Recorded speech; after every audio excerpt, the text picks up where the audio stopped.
اعوذ باللہ من الشیطان الرجیم بسم اللہ الرحمن الرحیم۔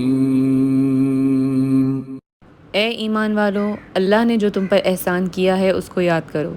جب ایک جماعت نے ارادہ کیا کہ تم پر دست درازی کریں تو اس نے ان کے ہاتھ روک دیے، اور اللہ سے ڈرتے رہو، اور مومنوں کو اللہ ہی پر بھروسہ رکھنا چاہیے۔ اور اللہ نے بنی اسرائیل سے اقرار لیا اور ان میں ہم نے 12 سردار مقرر کیے۔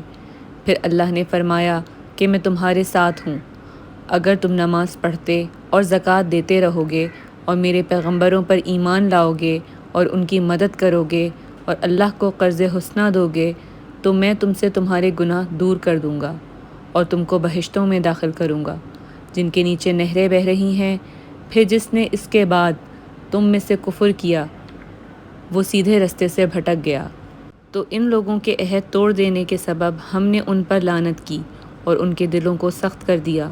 یہ لوگ کلمات کتاب کو اپنے مقامات سے بدل دیتے ہیں، اور جن باتوں کو ان کو نصیحت کی گئی تھی ان کا بھی ایک حصہ فراموش کر بیٹھے، اور تھوڑے آدمیوں کے سوا ہمیشہ تم ان کی ایک نہ ایک خیانت کی خبر پاتے رہتے ہو، تو ان کی خطائیں معاف کر دو اور ان سے درگزر کرو کہ اللہ احسان کرنے والوں کو دوست رکھتا ہے۔ اور جو لوگ اپنے تئیں کہتے ہیں کہ ہم نصارہ ہیں، ہم نے ان سے بھی عہد لیا تھا، مگر انہوں نے بھی اس نصیحت کا جو ان کو کی گئی تھی ایک حصہ فراموش کر دیا، تو ہم نے ان کے باہم قیامت تک کے لیے دشمنی اور کینہ ڈال دیا۔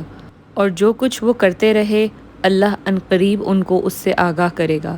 اے اہل کتاب، تمہارے پاس ہمارے پیغمبر آخر الزماں آ گئے ہیں کہ جو کچھ تم کتاب الہی میں سے چھپاتے تھے وہ اس میں سے بہت کچھ تمہیں کھول کھول کر بتا دیتے ہیں، اور تمہارے بہت سے قصور معاف کر دیتے ہیں۔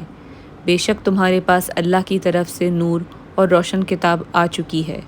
صدق اللہ العظیم۔